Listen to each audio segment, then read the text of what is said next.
Hello, ഷാർജയിൽ കുഞ്ഞുമായിട്ട് ആത്മഹത്യ ചെയ്ത വിപഞ്ചിക്കയുടെ ന്യൂസ് എല്ലാവരും കേട്ടിട്ടുണ്ടായിരിക്കുമല്ലോ. ഭർത്താവിൻ്റെയും വീട്ടുകാരുടെയും സ്ത്രീധന പീഡനം മൂലമാണ് വിപഞ്ചിക്ക ആത്മഹത്യ ചെയ്തതെന്നാണ് മനസ്സിലാക്കുന്നത്. ഏതായാലും ഞാൻ അതിൻ്റെ ഡീറ്റെയിലേക്കൊന്നും കടക്കുന്നില്ല. എനിക്ക് പറയാനുള്ളത് മറ്റു ചില കാര്യങ്ങളാണ്. എന്താണെന്ന് വെച്ചിട്ടുണ്ടെങ്കിൽ ഇതേ സെയിം അവസ്ഥയിലൂടെ കടന്നുപോയ ഒന്ന് രണ്ട് ആൾക്കാരുടെ പേര് ഞാൻ പറയാം. ഒന്ന് ഉത്രയും രണ്ട് വിസ്മയും. മലയാളികൾക്ക് ഒരിക്കലും മറക്കാൻ പറ്റാത്ത രണ്ട് മുഖങ്ങളാണ് ഇവർ രണ്ടുപേരും. ഇനി ഞാൻ പറയാൻ പോകുന്ന കാര്യങ്ങൾ ചില ആൾക്കാർക്കൊന്നും അത്ര ഡൈജസ്റ്റ് ആവണമെന്നില്ല. എന്താണെന്ന് വെച്ചിട്ടുണ്ടെങ്കിൽ ഈ മൂന്ന് മരണങ്ങളിൽ നമുക്ക് കോമൺ ആയിട്ട് കാണാൻ പറ്റുന്ന ഒന്ന് രണ്ട് കാര്യങ്ങളുണ്ട്. ഒന്നാമത്തെ കാര്യം, ഇവർ മൂന്ന് പേരുടെ മരണങ്ങൾ ഡൗറി റിലേറ്റഡ് ഡെത്ത് ആണ്. രണ്ടാമത്തെ കാര്യം, ഇവർ മൂന്ന് പേരും കൊല്ലം സ്വദേശിനികളാണ്. ഒരു കൊല്ലം സ്വദേശിനി എന്നുള്ള നിലയ്ക്ക് എനിക്കിത് പറയാൻ അർഹതയുണ്ടെന്ന് തോന്നുന്നു.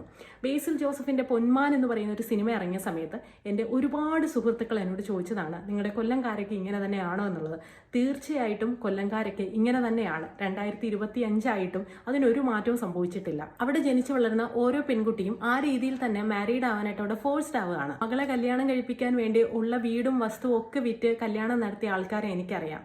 പിന്നെ കൊല്ലംകാർക്ക് മാത്രമാണോ ഈ ഒരു പ്രശ്നം എന്ന് ചോദിച്ചു കഴിഞ്ഞു കഴിഞ്ഞാൽ ഒരിക്കലുമല്ല. എല്ലാ ജില്ലകളിലും ഈ പ്രശ്നങ്ങളുണ്ട്. പക്ഷേ തെക്കൻ കേരളത്തിൽ കുറച്ചധികം ആണെന്ന് മാത്രം.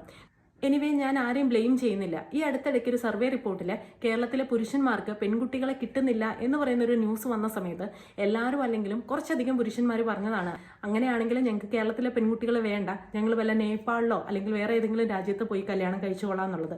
പക്ഷെ എന്തുകൊണ്ട് കേരളത്തിലെ പെൺകുട്ടികൾ വിവാഹം എന്നുള്ളൊരു സിസ്റ്റത്തിൽ നിന്ന് അകലുന്നു എന്നുള്ളൊരു ചോദ്യത്തിന് ഉത്തരമാണ് ഇതുപോലുള്ള ന്യൂസസ്. കല്യാണം കഴിച്ചവരും കല്യാണം കഴിക്കാൻ പ്ലാൻ ചെയ്യുന്നവരും ഒക്കെ ഓർക്കേണ്ട ഒരു കാര്യമുണ്ട്. ഈ കല്യാണം എന്നുള്ളത് ഒരു ലോങ് ടൈം കമ്മിറ്റ്മെന്റ് ആണ്. അതുപോലെ തന്നെ അതിനകത്ത് എൻ്റർ ആയി കഴിഞ്ഞു കഴിഞ്ഞാൽ രണ്ടുപേർക്കും ഈക്വൽ റെസ്പോൺസിബിലിറ്റി എല്ലാ കാര്യത്തിലും ഉണ്ടെന്ന് തീർച്ചയായിട്ടും ഓർക്കുക.